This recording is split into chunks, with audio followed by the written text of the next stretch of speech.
अध्याय 3 के वस्तुनिष्ठ प्रश्न। प्रश्न पहला है सही विकल्प, है ना। वस्तुनिष्ठ प्रश्न में सबसे पहले कर रहे हैं अपन सही विकल्प। इसमें सबसे पहले लिखा है कि समीकरण 6x + 3y = 8 बा 15x - 7y = 10 के हल होंगे। कौन से हल होंगे? अद्वितीय हल, कोई हल नहीं, अनंत अनेक हल, या इनमें से कोई नहीं। अब देखो, इन वस्तुनिष्ठ प्रश्न को हल करने से पहले हमें एक चीज़ समझ लेना है कि इनको समझना है कि अद्वितीय क्या होता है, कोई हल नहीं क्या होता है, अनंत अनेक हल क्या होता है ना। पहले इनको समझ लो। इन्हें जानने के लिए हम गणित निकाल लो आप, पेज नंबर 51 है ना। इस पर देखो एक सारणी बनी हुई है, सारणी 3.4 के नाम से, है ना। तो इसमें देखो, इसमें क्या लिखा है, इसमें इस तरह से सारणी में दिया गया है। तो देखो, इसमें आप समझ लो, इसमें इस तरह से 3 शर्तें दी गई। पहले दी गई A1/A2 बराबर नहीं है B1/B2, एक शर्त ये दी गई है ना। ये शर्त क्या होती है? इसमें होती है अद्वितीय हल की। कौन सी? अद्वितीय हल, अद्वितीय हल। क्लियर? ये पहली शर्त हो गई। दूसरी शर्त क्या दी गई है? A1/A2 बराबर B1/B2 बराबर C1/C2।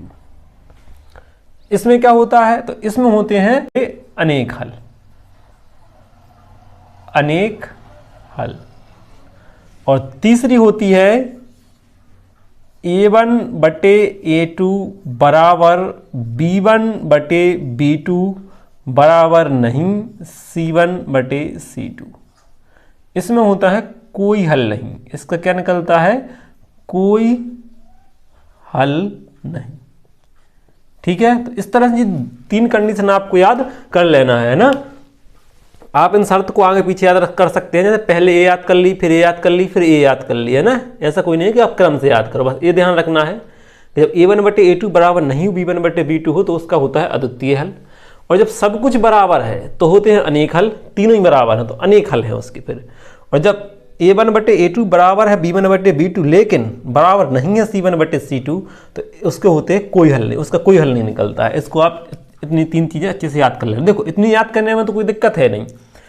एक तो चीज़ इस तरह से पूछी जाती है कि वो दे देते हैं कि अद्वितीय हल की शर्त बताओ तो ए बताना पड़ती है, अनेक हल की शर्त बताओ तो ए बतानी पड़ती है, कोई हल नहीं की शर्त बताओ तो ए बतानी पड़ती है। दूसरी चीज़ क्या दे दी जाती है? वो इस तरह की शर्त दे देंगे, वो बोलेंगे कि बताओ ये कौन सी शर्त है, ये कौन सा हल है इसका, तो अपन ये बताना पड़ता है। जैसे उन्होंने ए वाली कंडीशन दे दी और बताया, पूछा कि तो समीकरण का क्या कौन सा हल हुआ, तो अपन बताना पड़ेगा सब कुछ बराबर है तो अनेक हल होंगे। ठीक है। तो या तो इस तरफ का दे देंगे तो इस तरफ का पूछ लेंगे, या फिर इस तरफ का दे देंगे तो इस तरफ का पूछ लेंगे। क्लियर?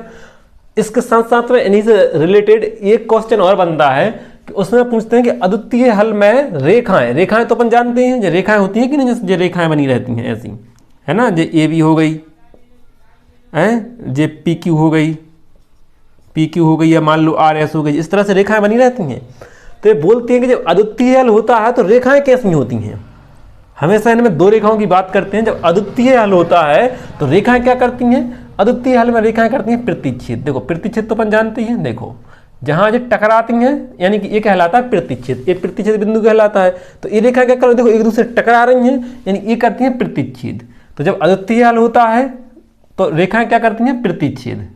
तो अपन ये आना चाहिए कि जब अद्वितीय हल होगा तो रेखाएं कैसी होंगी? प्रतिच्छेदी रेखाएं प्राप्त होंगी। आ रहा ना समझ में? प्रतिच्छेदी रेखाएं होंगी। इसे अपन को अच्छे से याद रखना है ना। ये 2 रेखाएं हैं और एक कैसी कर रही हैं? प्रतिच्छेद कर रही हैं। क्लियर? तो इसमें भूलने वाली चीज नहीं होनी चाहिए। जब अद्वितीय मतलब होता है एक अद्वितीय हल, उसमें लिखा भी है कि एक अद्वितीय हल होता है एक। आप इसे याद करने के लिए ऐसे भी समझ सकते हैं कि जब एक हल होता है अद्वितीय मतलब एक, तो रेखाएं देखो एक बिंदु पर टकरा रही हैं तो एक हल है यानी कि अद्वितीय है। क्लियर? अब देखो, इसमें कह रहा है अनेक हल होंगे, तो अनेक हल कब होंगे? एक बिंदु पर टकरा रही थी तो एक हल था। जब अनेक हल कब होंगे? जब अनेक बिंदुओं पर टकराएंगी तो अनेक हल होंगे। अब अनेक बिंदुओं पर कब टकराएंगी? जैसे एक रेखा ये बनी है अपनी AB, एक रेखा बनी है AB। अब ये अनेक बिंदुओं पर कैसे टकराएगी? अगर मान लो इस रेखा को हम ऐसा बना दें तो अब ये एक ही बिंदु पर टकरा रही है ना। या हम समझ में आ रहा है ना। तो अभी तो एक बिंदु पर टकरा रही, अब हमें टकराना है एक से अधिक बिंदुओं पर। तो अनेक बिंदुओं पर टकराना चाहिए, अनेक मतलब जिनकी गिनती नहीं हो। तो अनेक बिंदुओं पर कब टकराएगी, जब ये भी रेखा है, इसी रेखा के ऊपर से हम एक रेखा और बना दें, बिल्कुल इसके बिल्कुल टच करती हुई ऐसी, इसी के ऊपर से हमने एक रेखा और बना दें। तो देखो एक रेखा और चली गई कि नहीं, तो एक कैसी है, ये रेखा बना दी अपन ने पी क्यू, एक और रेखा बना दी। आ रहा ना समझ में। तो देखो अनेक बिंदुओं पर टकरा रही कि नहीं, यहाँ से बिल्कुल देखो गिनती नहीं है, बिल्कुल कितने अनेक बिंदुओं पर टकरा रही, इसलिए इसके हैं अनेक हल।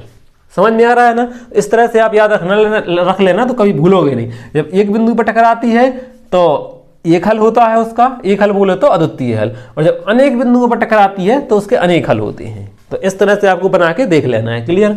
अच्छा, जब एक के ऊपर एक चढ़ी रहती हैं तब उनसे बोलते हैं समपाती। क्या, समपाती रेखाएं। ये याद कर लेना है ना कि जब एक के ऊपर एक होती है तो उन्हें क्या बोलते हैं, समपाती रेखाएं, क्लियर। चलो तो दो हो गए अपने, तो इनको रटना नहीं है ना, भूलोगे भी नहीं अगर ऐसे अगर आप समझ लोगे तो। तीसरा होता है इसका कोई हल नहीं होता है। अब देखो कोई हल कब नहीं होगा, जब कोई हल तब नहीं होगा, देखो एक बिंदु पर टकरा रही थी तो एक हल था, अनेक बिंदुओं पर टकरा रही है, ये देखो यहाँ बिंदु बिंदु है, अनेक बिंदुओं पर टकरा रही है तो इसके अनेक हल हो गए। जब कोई से भी बिंदु पर नहीं टकराएगी तो कोई हल नहीं होगा, सिंपल सी बात है। तो देखो अगर अपन ये समांतर रेखाएं बना दें, अपन जानते ही हैं, पढ़ चुके हैं ये चीजें कि जब ये समांतर रेखाएं हैं तो ये कहाँ टकराएंगी बताओ, कभी भी नहीं टकराएंगे, तो उसका कोई हल ही नहीं निकलेगा। समझ में आ रहा है ना। हल कब निकलता है, जब वो किसी बिंदु पर टकराए। इसमें एक बिंदु पर टकरा रही थी, इसका एक हल हो गया था, इसमें अनेक बिंदुओं पर टकरा रही थी तो अनेक हल हो गए थे, इसमें एक ही बिंदु पर नहीं टकरा रही है तो इसका कोई हल नहीं निकलेगा। आ रहा ना समझ में।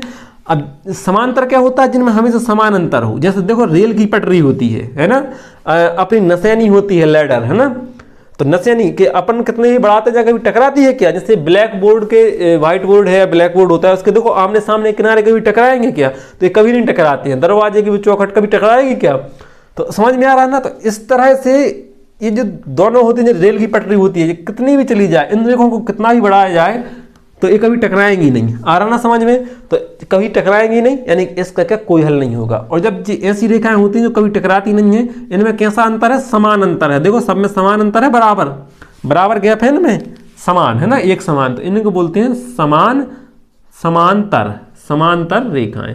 क्यों, क्योंकि इनमें समान गैप है सभी में। देखो समान अंतर दिया है सब में कि नहीं, इसलिए देखो नाम से पता चल रहा है कौन सी रेखाएं हैं, इनको नाम से पता चल रहा है कि ये प्रतिच्छेद कर रही हैं तो प्रतिच्छेदी रेखा है, समान अंतर है तो समांतर रेखा है, और एक के ऊपर एक है तो वो कैसी संपाती रेखा है। तो इस तरह से आपको अच्छे से समझ के कर लेना इन चीज को।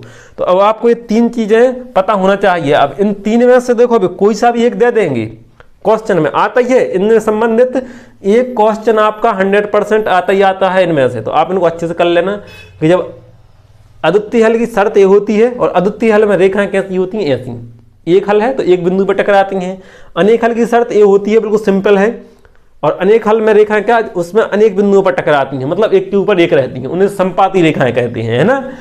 और कोई हल नहीं में एक भी बिंदु पर नहीं टकराती है, बिल्कुल। जब एक ही बिंदु पर नहीं टकराएगी तो उसका कोई हल नहीं होगा, और जब एक ही बिंदु पर नहीं टकराएगी तो वो कैसी रेखाएं होंगी, समांतर रेखाएं। तो रेखाओं के नाम पढ़ लेना, बिल्कुल सिंपल है, ठीक है। तो इस तरह से आपको आना चाहिए, बिल्कुल बहुत ही सिंपल है, बिल्कुल 100% आता ही आता है इनमें से एक क्वेश्चन, ठीक है। जैसे ये पूछ लेंगे कि रेखाएं दिए गए समीकरण के अनेक हल हैं, तब रेखाएं कैसी होंगी, प्रतिच्छेदी रेखाएं होंगी, संपाती रेखाएं होंगी, समांतर रेखाएं होंगी। तो अनेक हल मतलब अनेक बिंदुओं पर टकरा रही, एक के ऊपर एक चढ़ी हैं, और जब एक के ऊपर एक चढ़ी हैं तो वो संपाती रेखा है। तो इस तरह से आपको समझ में आना चाहिए, इस तरह की पिक्चर आपके दिमाग में बन जानी चाहिए, क्लियर। तो चलो अब अपना ये रेखा, ये वाले जो साइड दी गई थी पेज नंबर 51 पे, ये अपनी क्लियर हो गई है ना। अब अपन करते हैं पहला नंबर सवाल, है ना। तो इन समीकरणों के लिए अपन को क्या करना है, इनमें से हमेशा ए, बी और सी के मान निकाल लेना है, ठीक है। तो ए का मान क्या है, देखो यहाँ दो समीकरण दिए हैं, तो यहाँ A1 बराबर हो जाएगा 6, ये अपन ए बी सी का मान निकालना सीख चुके हैं अच्छे से, है ना। और B1 बराबर हो जाएगा कितना, 3, x के बगल वाला हो गया A, y के बगल वाला हो गया B, और जो अचर पद होता है उसे बोलते हैं C। तो C1 बराबर कितना हो जाएगा, -8। अब देखो माइनस कहाँ से बन गया, जब भी अपन ये रेखिक समीकरण का व्यापक रूप क्या होता है, A1x plus B1y plus C1 बराबर 0। मतलब जो C होता है इसमें बराबर में 0 आना चाहिए। यानी कि जो c होगा वो हमेशा बराबर के इस तरफ होना चाहिए। देखो इसे बराबर 0 करेंगे तो देखो 8 इस तरफ हो जाएगा पक्षांतर, जब इस तरफ चला जाएगा तो हो जाएगा माइनस में। आ रहा ना समझ में? तो इस तरह से अपना होता है माइनस का, ठीक है। अगर मतलब बराबर के इस तरफ होना चाहिए, अगर बराबर के इस तरफ है तो उसे इस तरफ लाएंगे तो माइनस का ही बन जाएगा कि नहीं। समझ में आ गया? तो a1 b1 c1 निकाल लिए समीकरण 1 से। समीकरण 2 से निकाल लेंगे a2 b2 c2। क्या निकाल लेंगे? a2, तो a2 क्या है देखो 15, b2 क्या है माइनस के 7 और c2 क्या है माइनस के 10। समझ में आ गया? ये 10 को भी अपन इस तरफ लाएंगे बराबर के इस तरफ तो माइनस के 10 हो जाएगा।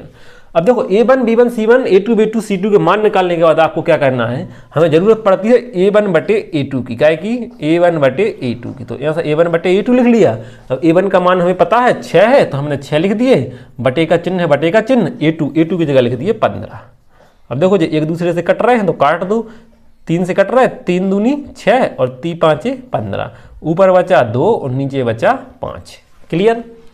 a1 बटे a2 का मान पता चल गया हमें 2 बटे 5। ऐसे ही हम निकालते हैं b1 बटे b2, निकाल लो b1 बटे b2 बराबर b1 कितना है देखो 3 और बटे का चिन्ह, b2 कितना है माइनस के 7, तो माइनस के 7।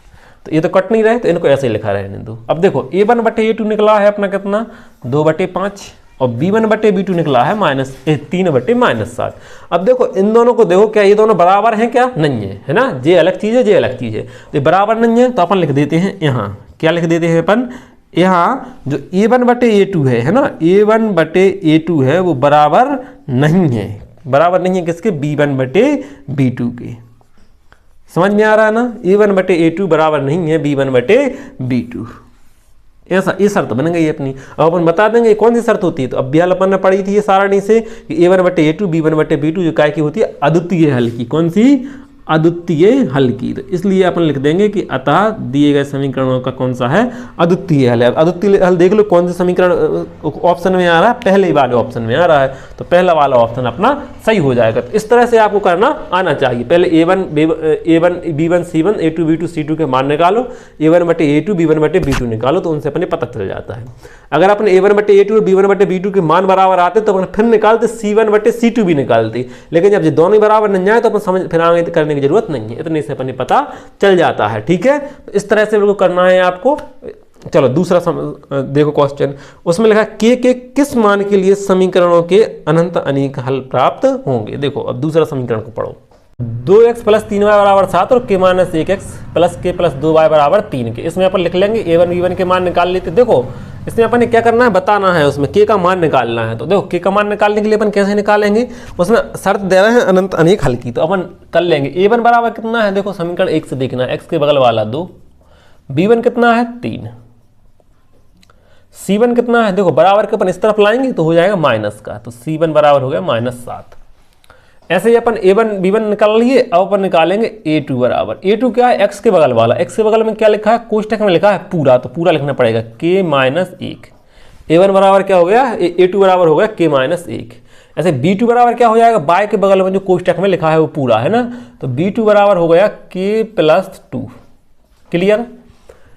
अब c2 निकालेंगे तो c2 क्या हो गया देखो, अब 3 के इस तरफ है, इसको अपन जब इस तरफ लाएंगे बराबर इस तरफ, तो भी माइनस का हो जाएगा, तो c2 बराबर है -3 के। क्लियर। अब देखो अब अपन यहाँ क्या करना है, अब अपन यहाँ a1 बटे a2 निकालने की जरूरत नहीं है। क्यों नहीं है यहाँ जरूरत, क्यों? क्योंकि उसमें दे रहे हैं शर्त कि अनंत अनेक हल प्राप्त होंगे, उसमें शर्त दे रहे सवाल में है कि के कौन से मान के लिए कैसे हल प्राप्त होंगे, अनंत अनेक हल। तो अपन यहाँ लिखेंगे अनंत अनेक हल के लिए, अनंत अनेक हल के लिए। समझ में आ रहा है ना, अनंत अनेक हल के लिए। अनंत अनेक हल कब होती है, जब तीनों बराबर हों, a1 बटे a2 बराबर b1 बटे b2 बराबर c1 बटे c2। समझ में आ रहा ना, तब होते हैं अनंत अनेक हल। तो बस अब इनके मान रख दो। a1 का मान कितना है, तो देखो a1 की जगह है 2 बटे का चिन्ह a2 की जगह क्या है k माइनस 1, तो हमने लिख दिया k माइनस 1 बराबर के चिन्ह पर पहुंचे। b1 कितना है 3 बटे का चिन्ह b2 कितना है k प्लस 2, तो हमने k प्लस 2 लिख दिया। क्लियर।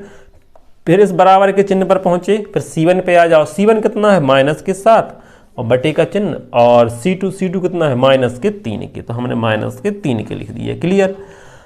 अब इसमें क्या करना है अपन, देखो कोई से भी दो पद लेके हल कर लो, चाहो तो तुम्हें आगे वाले को हल कर लो और चाहे तो पीछे के दोनों वालों को हल कर लो। तो हम क्या कर रहे हैं, ये पीछे वाले दोनों को हल कर ले रहे हैं, है ना। तो पीछे वाले दोनों क्या लिखे हैं, 3 के प्लस 2, इन पीछे के दोनों ले रहे हैं, है ना। 3 बटे के प्लस 2 बराबर का चिन्ह, और ये देखो माइनस से माइनस तो कैंसिल हो जाएगा, तो 7 बटे 3 के। इतनी में कोई दिक्कत, हमने इसको आगे के छोड़ दे रहे हैं। कोई से भी दो लेके हल करना, तो तुम चाहो तो आगे के भी कर सकते हो, चाहो तो दोनों पीछे के भी लेके हल कर सकते हो, कोई से भी दो ले लो, हल कर सकते हो। ठीक है, तो हमने पीछे के दोनों ले लिए एक साथ, है ना। तो 3 बटे के प्लस 2 बराबर 7 बटे 3 के। अब इनका देखो क्या होगा, तो इनका अपन जानते हैं कि जब बीच में बराबर लगा रहे तो हमेशा होता है कैंची गुणा। तो कैंची गुणा कर लो, 3 का 3 के में गुणा करेंगे तो हो जाएंगे 9 के। ठीक है, बराबर के चिन्ह पर पहुंचे। 7 का जब के में गुणा करेंगे तो हो जाएगा 7 के, और प्लस का लगाएंगे चिन्ह, 7 का 2 में भी गुणा करेंगे तो 7 दूनी 14, है ना। अब अपन क्या करते हैं, देखो इनका यहाँ पक्षांतर करेंगे तो यहाँ हो जाएगा ये 9 के, और 7 के बाल एक साइड लिख रहे हैं ना, 7 के जब इस तरफ से इस तरफ आया तो हो गया माइनस के 7 के, अब बराबर का चिन्ह और 14। तो 9 के में से जब 7 के जाएंगे तो कितने बचेंगे, 2 के बराबर 14, है ना। के का मान निकालना है, तो देखो 2 है गुणा में, तो कहाँ चले जाएंगे, ये भाग में। इस तरफ हमें क्या बचा रहेगा, के बराबर का चिन्ह, और देखो 14, और ये 2 गुणा में थे तो कहाँ आ गए, भाग में, तो भाग में लिख दिए। 2 से कट जाएंगे, 2 एकम 2, 2 सत्ते 14, के बराबर कितना मिल गया हमें, 7। अब देख लो के का मान कहाँ आ रहा है, 7 कौन से ऑप्शन में है, तो दूसरा का। तो दूसरा का C नंबर का ऑप्शन सही हो गया है अपना, है ना। तो इस तरह से आपको निकाल लेना है। अगर वो द्वितीय अद्वितीय हल की शर्त देते तो अपन वो वाली शर्त लगा देते, अनेक हल की देते तो वो लगा दिए अपन ने, अगर कोई हल नहीं की देते तो अपन वो लगा देते। क्लियर, इस तरह से अपन को करना है। चलो तीसरा देखो,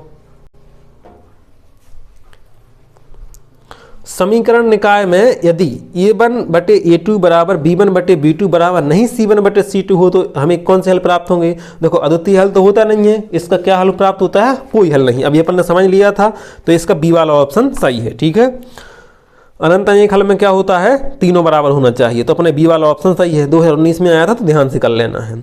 चौथा है, यदि रैखिक समीकरणों का एक जोड़ा संगत है तब रेखाएं कैसी होंगी। देखो इस चीज को अच्छे से समझ लो। इसमें हमेशा या तो रेखाएं क्या करेंगी, प्रतिच्छेद करेंगी, या फिर रेखाएं एक के ऊपर एक होंगी, यानी कि संपाती होंगी। या तो रेखाएं कैसी होंगी, संपाती, या फिर रेखाएं होंगी प्रतिच्छेद।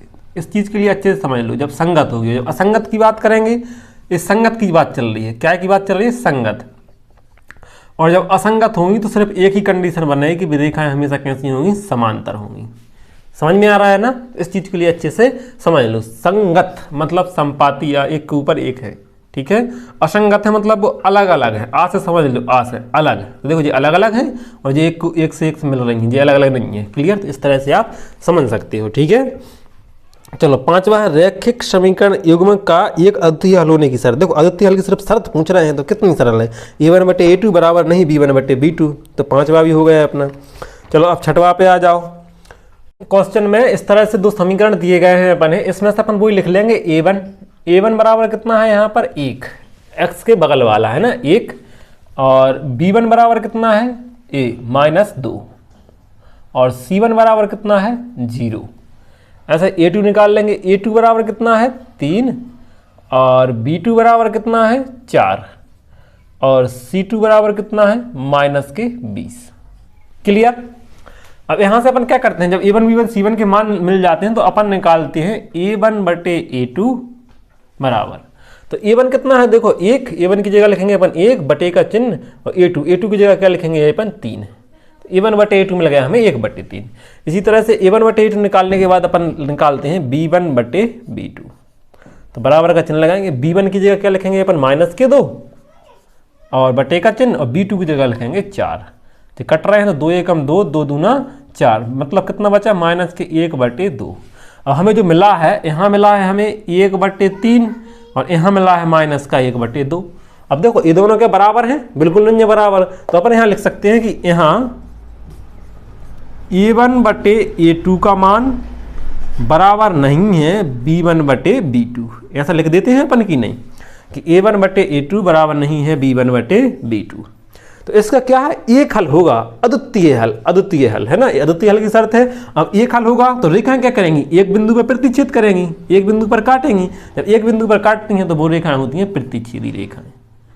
समझ में आ गया ना। तो इस तरह से आपको समझना है। तो देखो शर्त नहीं पूछ रहे थे कौन सी शर्त हो रही है, अद्वितीय हल है, अनंत हल है कि अनेक हल है कि कोई हल नहीं है, मुझे पूछते थे रेखाएं पूछ रहे थे। तो अभी मैंने बताया था कि चाहे तो वो इस तरफ का पूछ लें, इस तरफ का पूछ लें या इस तरफ का पूछ लें, कुछ ही पूछ सकते हैं उन तीन चीज़ों में सारणियाँ बताया है जो। तो देखो इसमें रेखाएं पूछी तो हमें पता है कि अद्वितीय हल की शर्त है, अद्वितीय मतलब एक बिंदु पर प्रतिच्छेद करती हैं, है ना। अगर अनेक हल होते हैं तो अनेक बिंदुओं पर करती हैं। अभी एक बिंदु पर प्रतिच्छेद कर रहे हैं तो हमने एक बिंदु पर प्रतिच्छेद करा दी, तीन प्रकार की कुल रेखाएं पढ़ी हैं हमने, तो वही प्रतिच्छेदी रेखाएं हैं। तो इस तरह से आपको करना आना चाहिए, ठीक है। कितना सिंपल है बिल्कुल, है ना। चलो सातवां देखो, सातवां कह रहे हैं कि जब a1/a2 बराबर b1/b2 बराबर c1/c2 हो तो रेखिक समीकरण युग्म का कौन सा हल होगा, बताओ। तो देखो कौन से हल की शर्त दी है, सब तीनों बराबर हैं, तो जब तीनों बराबर हैं तो ये कैसा होगा, अनेक हल होगा। तो सातवें का कौन सा हो जाएगा, सी वाला हो जाएगा। क्लियर। अब आठवां देखो कि समीकरण निकाय का हल होगा। अब इसका सिर्फ हल पूछ रहे हैं तो इसी के जैसा करना है बिल्कुल, जैसा अपन ने किया है। दोनों समीकरण लिखो, a1 b1 c1 a2 b2 c2 के मान निकालो, a1/a2 और b1/b2 का मान निकालो, है ना। जब a1/a2 और b1/b2 का मान निकालेंगे तो देखो इनका अच्छा लिख लेते हैं अपन, है ना। a1 का मान लिख लेंगे, a1 का मान क्या है 1, b1 + 2 और c1 कितना है 5, है ना। और ऐसे a2 लिख लो, a2 बराबर -3, b2 बराबर -6 और c2 बराबर 1।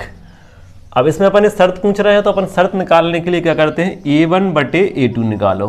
a1/a2 क्या है, a1 कितना है 1 बटे का चिन्ह और a2 है अपना -3, 1/-3 आ गया। ऐसे ही अपन निकालेंगे b1/b2, b1/b2 बराबर b1 कितना है 2 बटे b2 कितना है -6।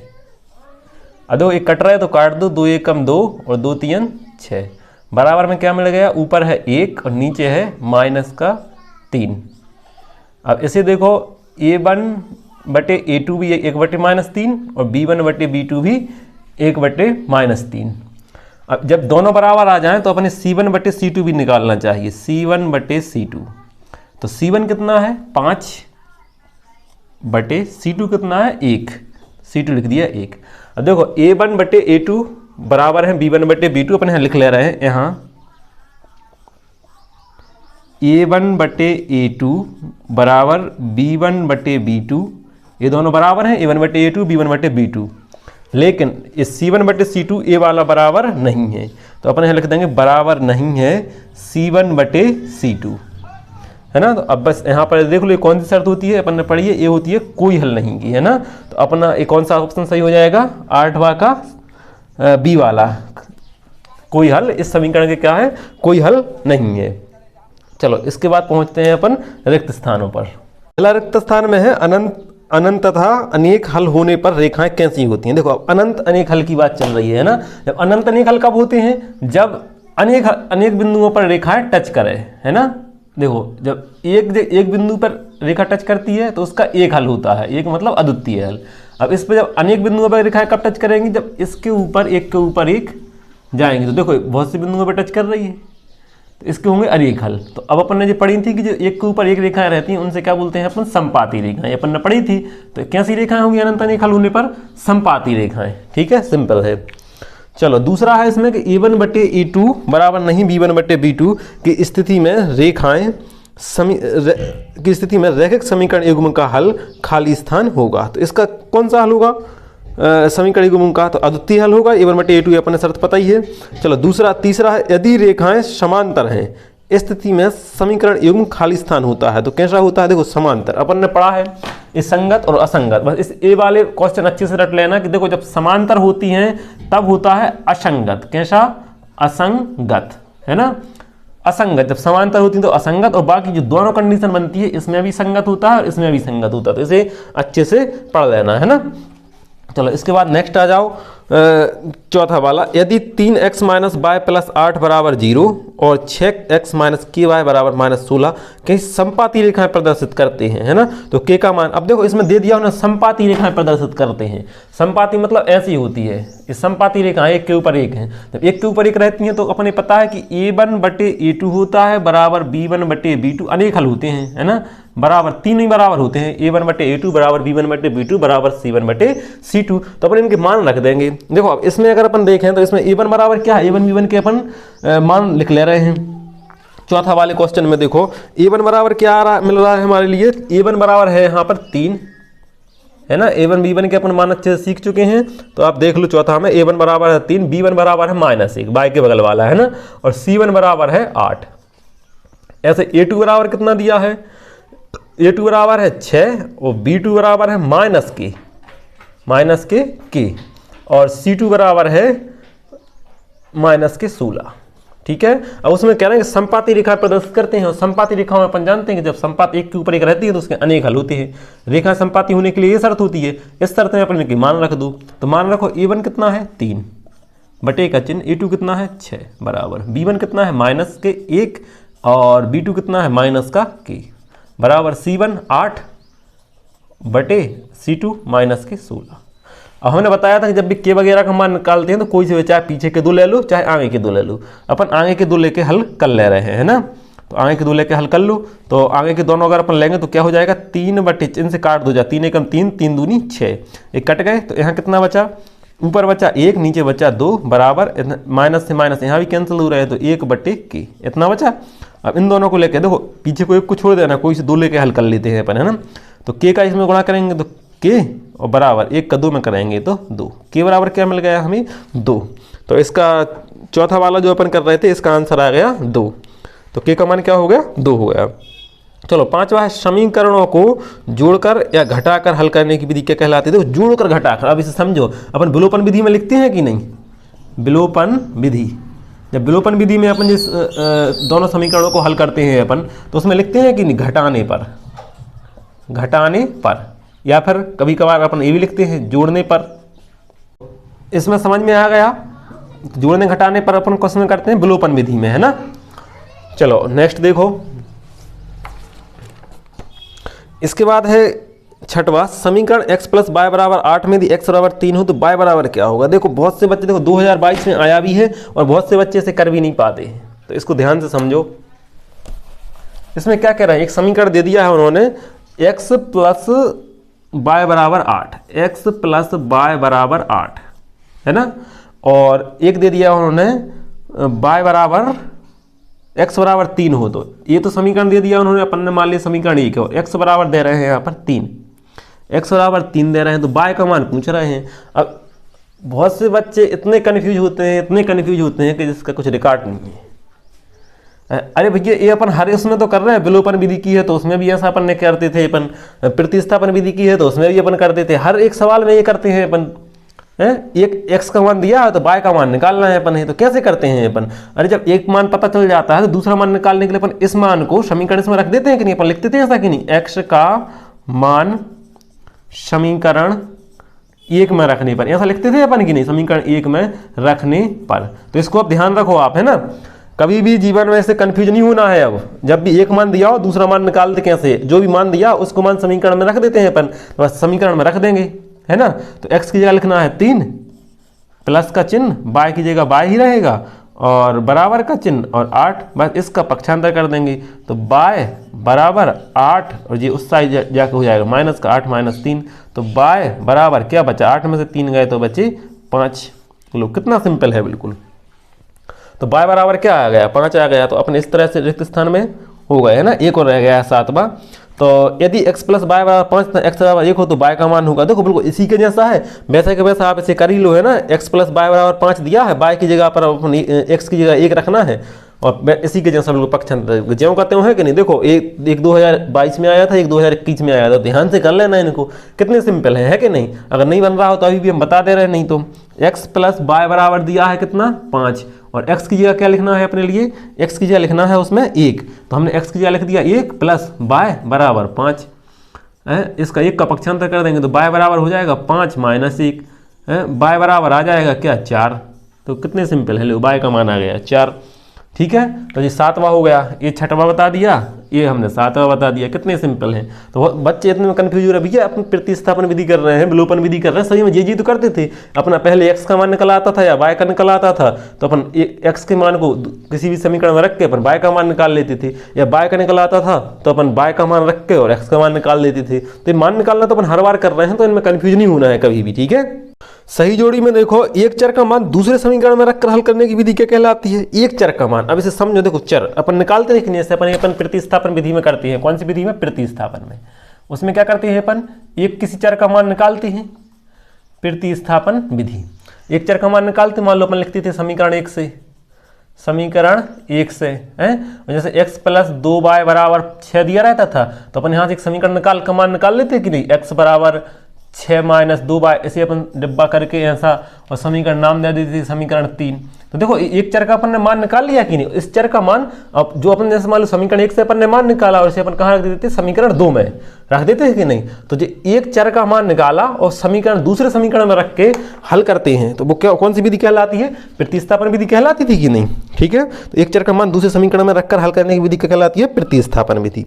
अब दूसरा, समीकरणों को जोड़कर या घटाकर हल करने की विधि क्या कहलाती है, तो जोड़कर और घटाने की विधि अभी अपन ने खाली स्थान में पढ़ा था 5वां, खाली स्थान का 5वां देखो, जोड़कर या घटाकर हल करने की विधि क्या कहलाती है, विलोपन विधि। उसी में घटाते हैं अपन और जोड़ते हैं।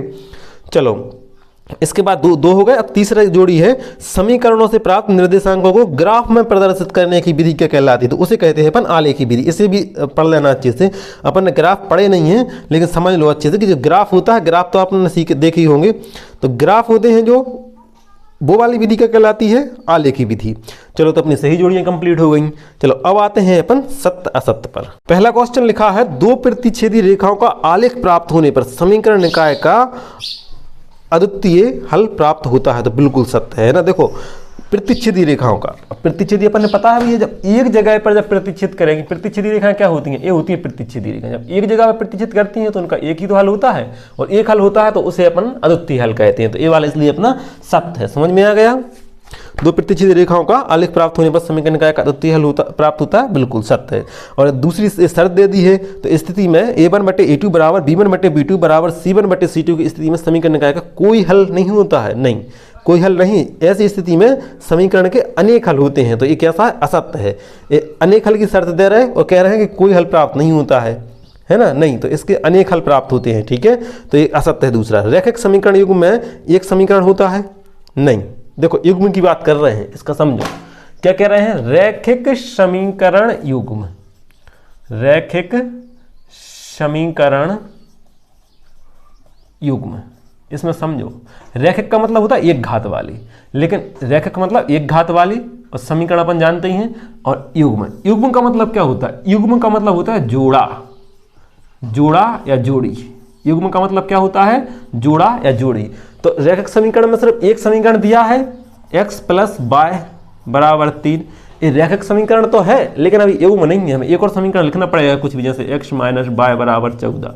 समझ में आ रहा है ना, ये दोनों मिला के तब जाके वो जोड़ी बनी, एक अकेले से जोड़ी थोड़ी बन जाती है ना। जोड़ी के लिए कम से कम 2 लोगों की जरूरत है, तो आ रहा ना समझ में, तो कम से कम 2 समीकरण हो तब जाके वो युग्म कहलाता है। ठीक है, तो युग्म मतलब जोड़ी, एक अकेले से जोड़ी नहीं बनती है। तो रैखिक समीकरण युग्म में, इसमें पूछ रहे थे रैखिक समीकरण युग्म में एक समीकरण होता है, नहीं, एक नहीं होता है। कितने होते हैं, 2। अपन ने पार्ट 3 में पढ़े भी है, सभी सवालों में पार्ट 3 का जैसा कि नाम है, 2 चर वाले रैखिक समीकरण युग्म, है ना। तो इसमें देखो अपन जितने भी सवाल पढ़े हैं सभी में देखो 2-2 समीकरण दिए रहते थे कि नहीं, तो इसलिए क्या है, ये असत्य है तीसरा वाला, है ना, क्योंकि इसके एक समीकरण होता है, जबकि एक नहीं, कितने समीकरण होते हैं, 2। चलो चौथा देखो, समीकरण निकाय 2x - 3y = 1 व 2x - 4y = -4 दो प्रतिच्छेदी रेखाएं देगा। अब देखो कैसे पता चलेगा प्रतिच्छेदी रेखाएं कब देगा, अपन जानते हैं कि प्रतिच्छेदी रेखाएं कब देता है, जब इसका एक हल होता है। देखो एक हल होता है कि नहीं, मतलब a1/a2 बराबर नहीं हो b1/b2, है ना। अब अपन देख ले रहे हैं इनके a1 b1 c1 के मान निकाल के देख लो, अगर ऐसी शर्त आए तो अपन बस वो एक प्रतिच्छेदी रेखाएं देगा। तो अपन इसमें देख ले रहे हैं, इसमें समीकरण जो दिए हैं वो दिए हैं 2x - 3y = 1, 2x - 3y = 1 दिया है, एक समीकरण, है ना। और दूसरा समीकरण दिया है 2x - 4y, 2x - 4y = -4, ये समीकरण नंबर 2 दिया है। अब इसे अपन कर ले रहे हैं। यहाँ देखो a1 बटे a2 निकाल लो, बराबर देखो a1 कितना है, ये वाला a1 है 2 बटे a2 कितना है 2, ये कट जाएंगे तो 2 से 2 कट गए तो 1 कितना आ गया, 1 बटे 1 आ गया। ऐसे b1 बटे b2 निकाल लो, b1 कितना है, b1 है माइनस के 3 और b2 है माइनस के 4, माइनस से माइनस कैंसिल हो गया, कितना है 3 बटे 4। देखो तो a1 बटे a2 1 बटे 1 है और ये 3 बटे 4, ये क्या बराबर है, बराबर नहीं है। तो अपन लिख सकते हैं कि a1 बटे a2 बराबर नहीं है b1 बटे b2, ये दोनों बराबर नहीं है, इसलिए क्या है बिल्कुल प्रतिच्छेदी रेखाएं देगा। इसका एक हल है, यानी एक बिंदु पर टकराएगा और जब एक बिंदु पर टकराता है तो उसे कहते हैं प्रतिच्छेदी रेखाएं। क्लियर, इसलिए अपना ये सत्य है ना। चलो तो खाली सत्य सत्य हो गए। अब ऊपर पहुंचते हैं एक शब्द अब एक वाक्य में उत्तर पर। पहला क्वेश्चन है, स्थिति a1 बटे a2 बराबर b1 बटे b2 बराबर c1 बटे c2 में प्राप्त रेखाएं कैसी होंगी। देखो यही शर्त पूछी जा रही है, a1 बटे a2 जो अपन ने सारणी में पेज नंबर 51 में पढ़ी है, तो इसे अच्छे से पढ़ लो, उसी से संबंधित पूरे प्रश्न आ रहे हैं कि नहीं। एक हल में क्या होता है, रेखाएं होंगी वो रेखाएं अनेक बिंदुओं पर भी टकराएंगी, अनेक बिंदुओं पर टकराने के लिए एक के ऊपर एक चढ़ी रहेंगी, है ना, तभी तो वो अनेक बिंदुओं पर टकराएंगी। तो एक कैसी है रेखाएं, संपाती। आ रहा ना समझ में, ऐसे समझ लिया करो, इसके अनेक हल हैं और अनेक हल के लिए अनेक बिंदुओं पर टकराएंगी तो एक के ऊपर एक चढ़ी रहेंगी, उनसे बोलते हैं संपाती रेखाएं। तो कैसी प्राप्त रेखाएं कैसी होंगी, तो संपाती रेखाएं होंगी, है ना। मैं गलत लिख रहे हैं इसमें उत्तर में, है ना। इस स्थिति में प्राप्त रेखाएं समांतर होंगी, नहीं समांतर नहीं होंगी, संपाती होंगी। देखो समांतर कब होती है, अपन अच्छे से पढ़ लिया है, इसमें परीक्षा बोर्ड में इसमें ये गलत दिया है ना, ये वाला क्वेश्चन पहले का आंसर, ठीक है। इसमें लिख रहे हैं कि इस स्थिति में प्राप्त रेखाएं समांतर होंगी, नहीं समांतर नहीं, कैसी होंगी, संपाती होंगी। अरे अनेक हल की शर्त है ना, जब अनेक हल मतलब अनेक बिंदुओं पर टकराती हैं, अपन अच्छे से पढ़ चुके हैं, है ना। चलो दूसरी स्थिति में निकाय का हल कैसा होगा, तो कोई हल नहीं होगा, ये कोई हल नहीं की शर्त है ना दूसरे की। तीसरा है, दो प्रतिच्छेदी रेखाएं किस स्थिति में प्राप्त होती हैं। देखो इतने बड़े बड़े आंसर नहीं लिखने हैं, है ना, सिर्फ अपन इतना लिख देंगे कोई हल नहीं, इतना ही लिख देना है। इसमें लिख देंगे संपाती रेखाएं, है ना। अब तीसरा दे रहे हैं कि दो प्रतिच्छेदी रेखाएं किस स्थिति में प्राप्त होती हैं, तो किस स्थिति में प्राप्त होती हैं उसे लिख दो। प्रतिच्छेदी रेखाएं कब होती हैं, जब a1 बटे अपन लिख देंगे जब a1 बटे a2 बराबर नहीं होता है b1 बटे b2, ठीक है, बस आंसर हो गया, खत्म। अब चौथा दे रहे हैं, निम्नलिखित कथन को समीकरण के रूप में लिखना है। देखो एक नंबर में आ गया है, एक विद्यालय क्रिकेट कोच ने 3 बल्ले और 6 गेंदें 3900 रुपये में खरीदी, वहीं से उन्होंने 1 बल्ला और 2 गेंदें 1300 रुपये में खरीदी। तो इसको समीकरण करना है। तो देखो बल्ला और गेंद की बात चल रही है, तो वैसे लिख लिया करो हमेशा, क्या किया करो, माना कि इसे माना करो हमेशा। ये अपन कर रहे हैं 5वें नंबर वाला, नहीं चौथा वाला कर रहे हैं अपन एक शब्द में। तो इसमें मान लिया करो, माना कि देखो काय की बात चल रही है, पहले काय की बात कर रहे हैं बल्ला और गेंद की, है ना। तो माना कि बल्ले का मूल्य, देखो इसमें रुपयों की बात चल रही कि नहीं, तो अपन ने मान लिया बल्ले का मूल्य बराबर है x रुपए, ऐसा मान लिया करो, है ना। तथा गेंद का मूल्य मान लिया अपन ने y रुपए, गेंद का मूल्य बराबर y रुपए, ऐसा मान लिया। अब प्रश्न अनुसार आ जाया करो, क्या करना है अपन है, प्रश्न अनुसार में अपन क्या करेंगे, अपन देखो प्रश्न अनुसार में इसमें देखो प्रश्न ही पढ़ो, क्या कह रहे हैं, एक विद्यालय क्रिकेट कोच ने 3 बल्ले खरीदे। तो देखो बल्ले को मान रहे थे x, तो बल्ला की बात चल रही है, नहीं कि 3x कर देंगे, 3 बल्ले मतलब 3x, समझ में आ गया। और 6 गेंद, तो प्लस के गेंद खिलाने अपन बाय कह रहे हैं, गेंद से बाय बोल रहे कि नहीं, तो 6 गेंद मतलब 6 बाय, समझ में आ गया। ये कितने में खरीदी उन्होंने, 3900 रुपये में, तो बराबर में कर दो 3900, समीकरण नंबर इसे 1 बना दो। क्लियर। ऐसे जब दूसरी शर्त में क्या कह रहे हैं, पर देखो वहीं से है, उन्होंने 1 बल्ला खरीदा, तो 1 बल्ले खिलाने बोलेंगे अपन 1x, तो हमने ए लिख दिया 1x। क्लियर। प्लस और 2 गेंद है, तो 2 गेंदों खिलाने, गेंद खिलाने बाय बोल रहे हैं, 2 गेंदों को बोलेंगे अपन अब 2 बाय, दूसरी शर्त में, है ना, 2 बाय। 1300 में खरीदी तो बराबर कर दो 1300, लो बन गया। इतना सरल। एक सवाल कितने में आ जाता है, 2 नंबर में भी आ जाता है, तो आप ध्यान से कर लेना ऐसे, है ना, इस तरह से बनाना आना चाहिए। कितने सिंपल है बिल्कुल, ठीक है। चलो 5वां देखो, 2 चरों x और y वाले रैखिक समीकरण का मानक रूप लिखिए। देखो भैया ये मानक रूप तो बिल्कुल रट लो, है मानक रूप काय का, रैखिक समीकरण का। तो क्या होता है, ax plus by plus c बराबर 0, रट लो इसे, मानक रूप, है ना। ये के रैखिक समीकरण का, ये हो गया रैखिक समीकरण का, रैखिक समीकरण का मानक रूप हो गया, और एक होता है वो द्विघात समीकरण का, द्विघात या फिर वर्ग समीकरण है ना, द्विघात समीकरण, उनको रट लो बिल्कुल कि क्या होता है। उसका भी एक वो मानक रूप होता है, क्या होता है, वो होता है ax² प्लस के bx प्लस c बराबर 0। ये दो रट लो बिल्कुल, इनमें से एक ना एक आता ही है 100%, हो सकता है दो ही आ जाए है ना लिखने के लिए। चलो तो अपने एक शब्द में एक वाक्य में उत्तर भी कंप्लीट हो गए।